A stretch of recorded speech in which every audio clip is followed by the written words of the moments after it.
School time. Heading to school. Now me and you are gonna go do a little public land scouting.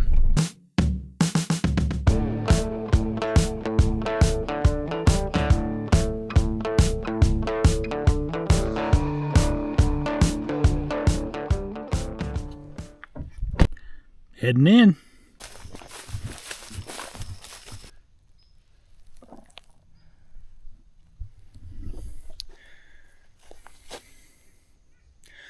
White oak. I've yet to walk by a white oak in Indiana that's just loaded, on public land at least, loaded with acorns.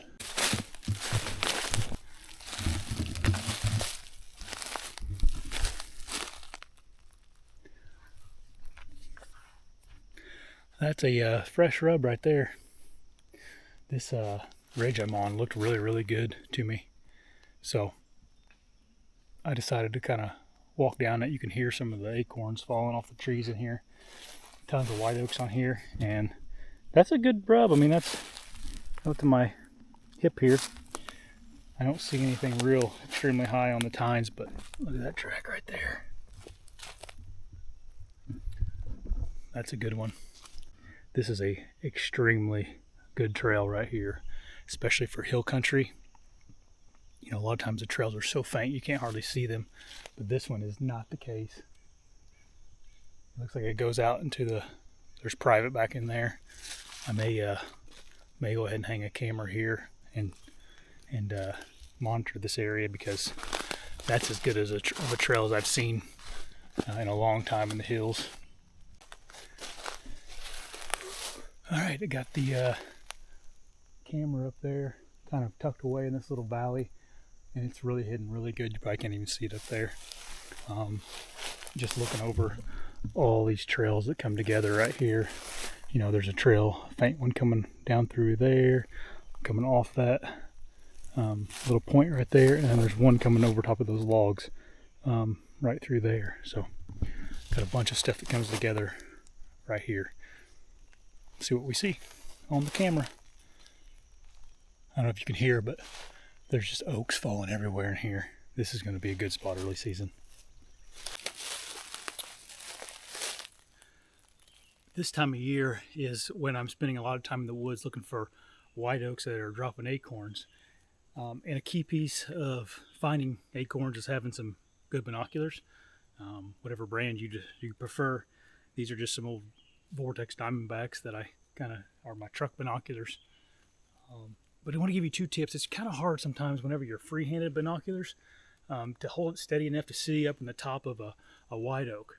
So two things you can do that are accessible no matter what, as long as if you have a hat on, pull your hat down kind of low, and then grab a hold of your brim and put pressure down into the binoculars, and that kind of stabilizes them for you a little bit. That way you're not so shaky trying to freehand them. You got kind of an anchor right here. And then the second thing you can do while you're in the woods, get you a stick and kind of put that stick into your belly or your chest or whatever. The stick doesn't have to be very long. And then use that as kind of like a tripod for your binoculars. Those two things will like drastically help you stabilize your binos and be able to see more detail, like little white oaks up in the top of a 50-yard tall white oak.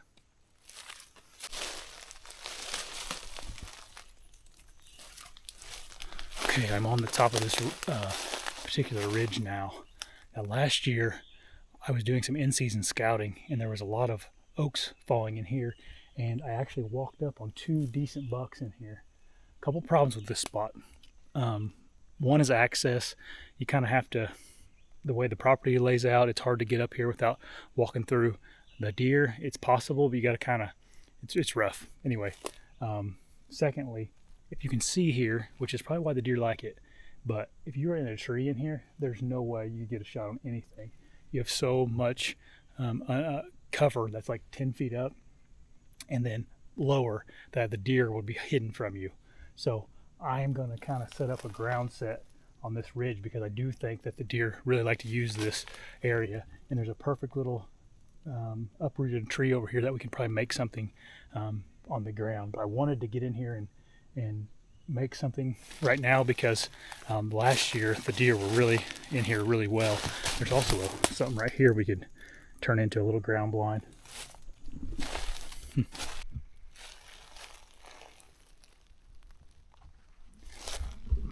So that stand of white oaks is right up there, and there's white oaks everywhere in here. They're not loaded, but I think with this amount that are in here, I'm hearing the acorns falling, and there's again, just a beat trail coming around this point right here. It's probably a spot that a guy needs to pay attention to as well. You could set in a tree in here too, which is a good thing. Just doing a little walkabout here now. This ridge right here I'm walking down, I bet over the years I found 10 sheds on this ridge. It just seems like every year there's a shed land on this ridge. This year I found one right off the edge of it. Nice 5-point side. So hoping he's still in here this year. I will say the red oaks seem to be producing well this year. Just not a ton of white oaks.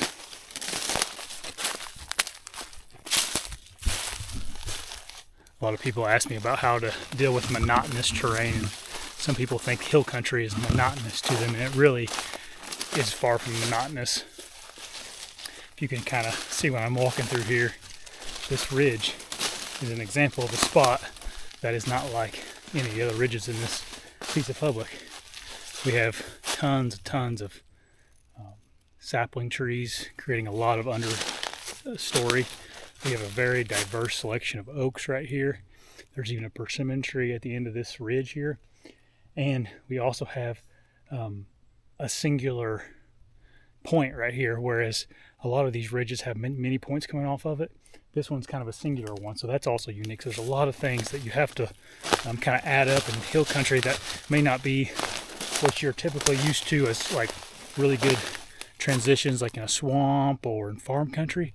But in hill country, this is what I would consider something that breaks up the monotony. And you cannot see it from a map. You cannot, there's only one way of seeing it, and if it's just you're a boots on the ground scouting. So, I mean, there's some places on this little ridge here where I have to almost crawl through it, whereas anywhere else it's fairly open in here.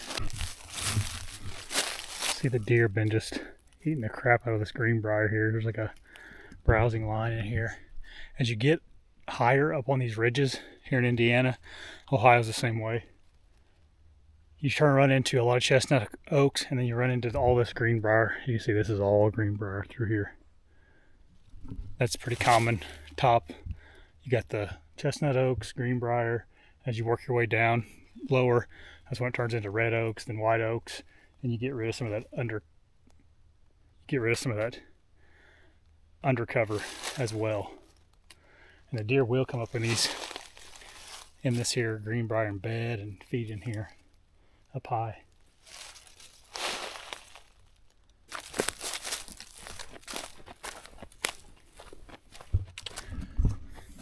I was going to talk about the video I put up yesterday on the vlog.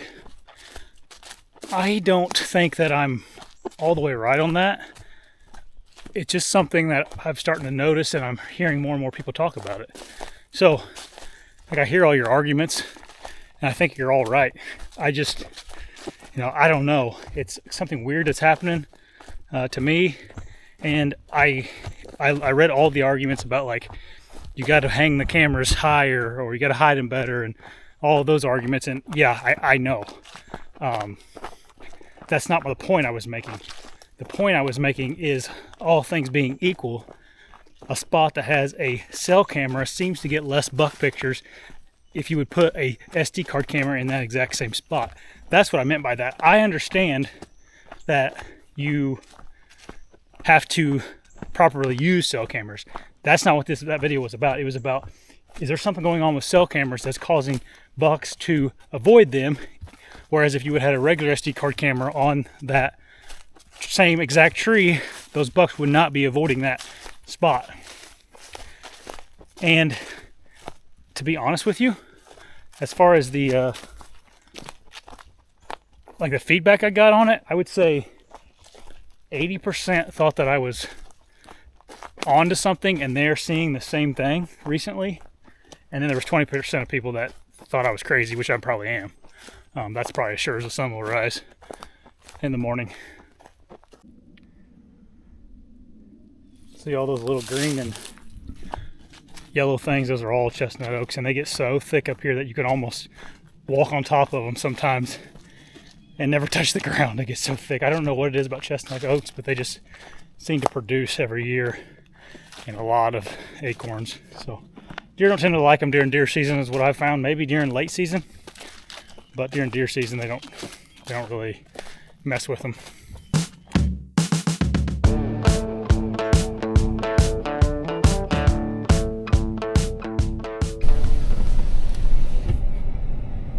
Got a tornado out there. That's how much rain we've had in the last month. Yeah, almost none. I better not run off the road here.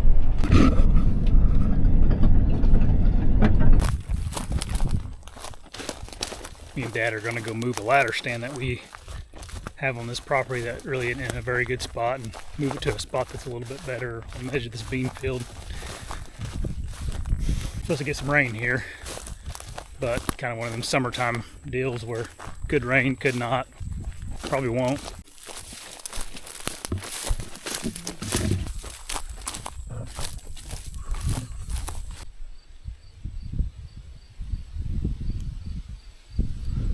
There's a storm a brewing.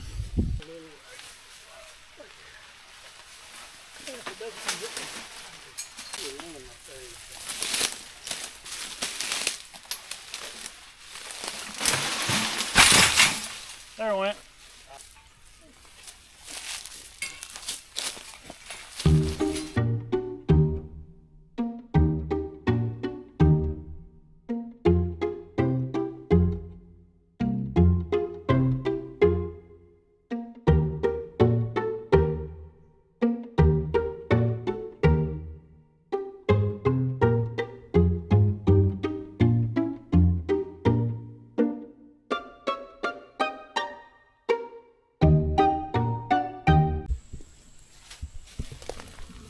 That was a chore.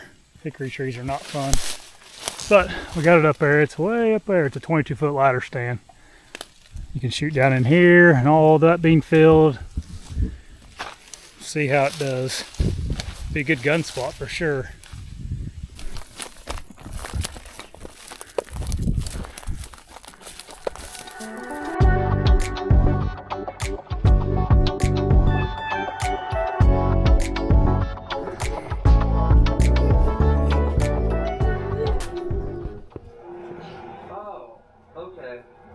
Coming first thing this morning. Oh, I was mistaken. He's coming this afternoon, not this morning.